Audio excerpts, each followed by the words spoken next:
مشرق وسطی میں تشدد میں اضافہ کمزور جنگ بندی کے لیے واضح خطرہ ہے۔ وزیراعظم کی جانب سے یہ کہا گیا جاری کشیدگی کے نتائج خطے دنیا کے لیے ناقابل برداشت ثابت ہو سکتے ہیں۔ وزیراعظم کی جانب سے کہا گیا، مزید کہا پاکستان تنازع کے پرامن سفارتی حل کے لیے سنجیدہ کوششیں کر رہا ہے۔ تنازع کے منصفانہ حل کے حصول کا مقصد قریب ہے۔ وزیراعظم شہباز شریف کی جانب سے یہ کہا گیا، مزید کہا کہ تمام فریقین تحمل اور بردباری کا مظاہرہ کریں۔ وزیراعظم کی فریقین سے امن کو ایک اور موقع دینے، کشیدگی میں اضافہ نہ کرنے کی اپیل، تشدد تباہی کے بجائے امن اور سفارتکاری کا راستہ اختیار کیا جائے، وزیراعظم کی جانب سے یہ کہا گیا ہے۔ اب آپ کو بتائیں کہ ایرانی فوج کا اسرائیل کے خلاف حملے روکنے کا اعلان۔ ایرانی پاسداران انقلاب کا کہنا ہے کہ اسرائیل کے خلاف فوجی کارروائیاں ختم کر دیں، بیروت پر دوبارہ حملے کیے تو بھرپور جواب دیں گے۔ صہیونی ریاست کو ایران کے جواب سے سبق سیکھنا چاہیے۔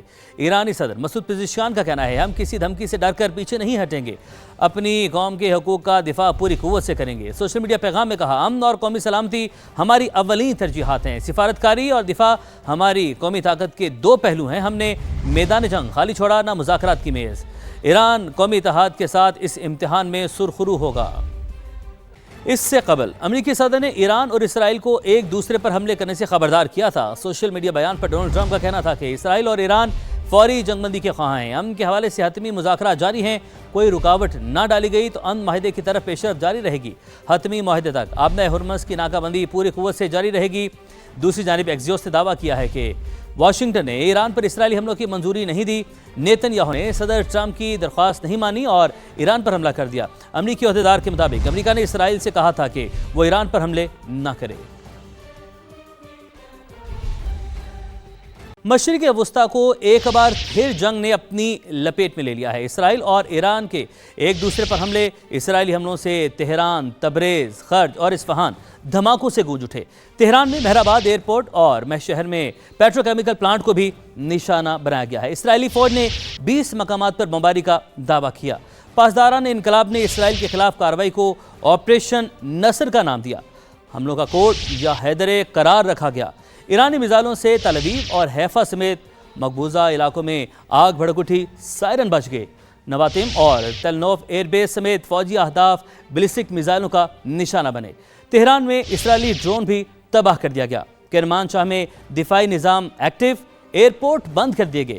اسرائیل نے بھی بن گوریان ایئرپورٹ پر ایمرجنسی نافذ کر دی۔ یمنی حوثیوں نے بھی اسرائیل میں دفاعی تنصیبات کو نشانہ بنایا۔ حوثی گروپ نے بحیرہ احمر میں اسرائیل اور اس کے اتحادی کے جہازوں کی آمد و رفت پر پابندی عائد کر دی ہے۔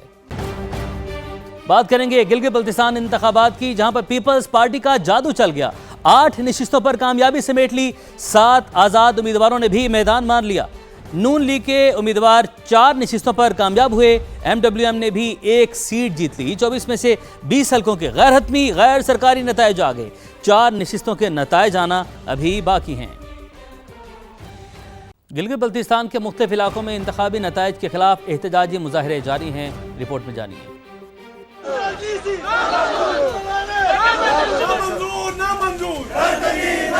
گلگت بلتستان کے مختلف شہروں میں انتخابی نتائج کے خلاف احتجاجی مظاہرے۔ GBA 16 دیارمنٹ 2 کے انتخابی نتائج تنازع کا شکار۔ آزاد امیدوار سید امام مالک کے حامیوں نے نتائج کے خلاف احتجاج کرتے ہوئے DRO آفس کا گھیراؤ کیا۔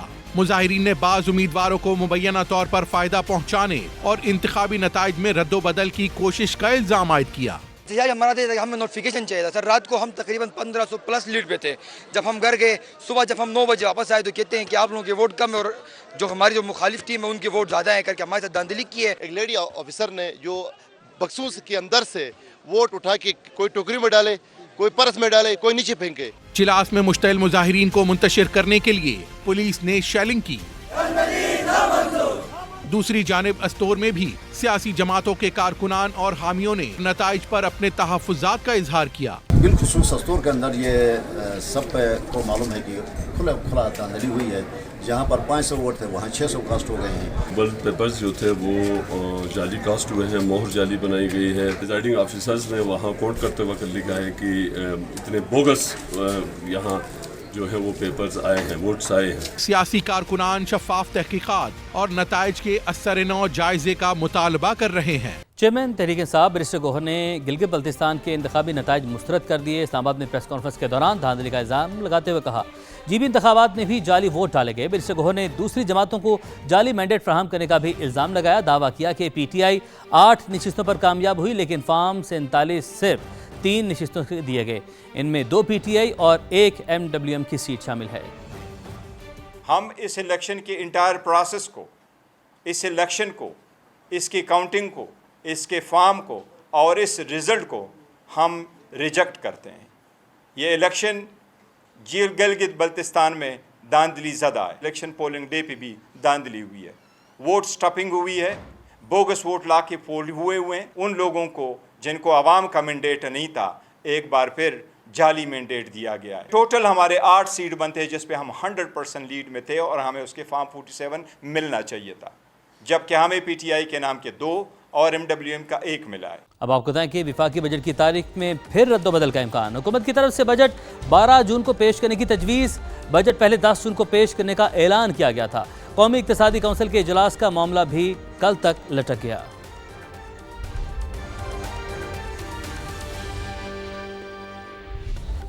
नए बजट में सूबों और खुसूसी इलाकों के तरक्याती मंसूबों के लिए 252 अरब रुपए खर्च किए जाएंगे। किस सूबे के लिए कितनी रकम मुख्तस करने की तजवीज़ है, आपको तफसीलात बताते हैं। चारों सूबों के लिए 99 अरब 21 करोड़ रुपए रखने की तजवीज़ है। सिंध के लिए सबसे ज़्यादा 50 अरब 69 करोड़। बलोचिस्तान की बात की जाए तो बलोचिस्तान के लिए 39 अरब और 75 करोड़, जबकि पंजाब के लिए 4 अरब 75 करोड़, जबकि खैबर पख्तूनख्वा के लिए सिर्फ 4 अरब रुपए की तजवीज़ शामिल है। जमशुदा इजला के लिए 66 अरब 36 करोड़, आज़ाद कश्मीर में 47 अरब, जबकि गिलगित बल्तिस्तान में 39 अरब रुपए से ज़ायद खर्च करने का मंसूबा है। कई बड़े सूबाई मंसूबों का बोझ विफाक के कंधों पर बरकरार रहेगा। ड्रग डीलर अनमोल उर्फ पिंकी के खिलाफ कत्ल केस की पुलिस तफ्तीश में गफलत का इंकशाफ। Deputy district public prosecutor Arif सेताई ने भांडा फोड़ दिया। अबूरी चालान स्क्रूटनी मुकम्मल करके वापस पुलिस को भेज दिया गया। बताया गया कि पुलिस ने बगैर जवाज़ FIR के इंदराज में तकरीबन 30 दिन की ताखीर की। चालान भी 12 दिन ताखीर से जमा करवाया गया। उधर ज़राए का दावा है कि पुलिस ने कत्ल केस को संजीदा नहीं लिया। अनमोल उर्फ पिंकी की हवालगी लेने के लिए कत्ल केस को इस्तेमाल किया गया। मज़ीद मालूमात हासिल करते हैं। समा के नुमाइंदगान हमारे साथ मौजूद हैं, लियाकत अली राना और नवीद कमाल हमारे साथ मौजूद होंगे। लियाकत, आप बताइएगा कि क्या संगीन गलतियाँ सामने आई हैं पुलिस तफ्तीश में?